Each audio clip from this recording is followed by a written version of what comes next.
அலி இப்னு அபீ தாலிப் ரலியல்லாஹு தஆலா அன்ஹு அவர்களிடத்தில் கேட்கப்பட்டது, அலி அவர்களே, இந்த பூமியில் எது மிகவும் சக்தி வாய்ந்த விஷயம் என்று கேட்ட பொழுது அலி ரலியல்லாஹு தஆலா அன்ஹு அவர்கள் சொன்னார்கள், அல்லாஹ் இந்த பூமியில் மலைகளை அல்லாஹ் சக்தியாக படைத்திருக்கிறான். சொன்னார்கள், இல்லை, அந்த மலைகளை உடைக்கக்கூடிய இரும்பை அல்லாஹ் படைத்திருக்கிறான். வாக்குவல் ஹதீத், இரும்புதான் மிக சக்தியானதாக இருக்கிறது. இல்லை, அந்த இரும்பை கரிக்கக்கூடிய நெருப்பை அல்லாஹ் சக்தியாக படைத்திருக்கிறான். ஃபன்னாரு அக்வா, அந்த நெருப்பு தான் இந்த உலகத்தில் சக்தி வாய்ந்ததாக இருக்கிறது.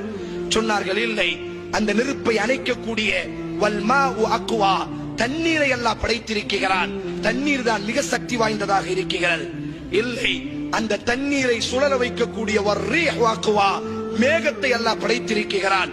அந்த மேகம் தான் சக்தி வாய்ந்ததாக இருக்கிறது. இல்லை, ஃபர்ரீஹு அக்வா, அந்த மேகத்தை விடவும் காற்றை அல்லாஹ், அந்த மேகத்தையும் கலைத்து செல்லக்கூடிய ஆற்றலை அல்லாஹ் காற்றிற்கு கொடுத்திருக்கிறான். ஃபர்ரீஹு அக்வா, காற்று தான் மிக சக்தி வாய்ந்ததாக இருக்கிறது.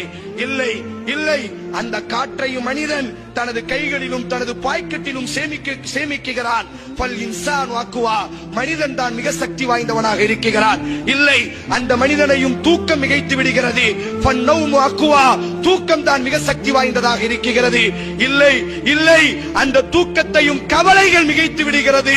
வல் ஹம்மு அக்வா, கவலைகள் தான் இந்த உலகத்திலேயே மிகப்பெரிய சக்தி வாய்ந்ததாக இருக்கிறது. யாரை அல்லாஹ் சோதிக்க நாடுவானோ அவர்களின் மீது அல்லாஹ் இந்த கவலை என்ற தனது பட்டாளத்தை அல்லாஹ் சாட்டி விடுவான்.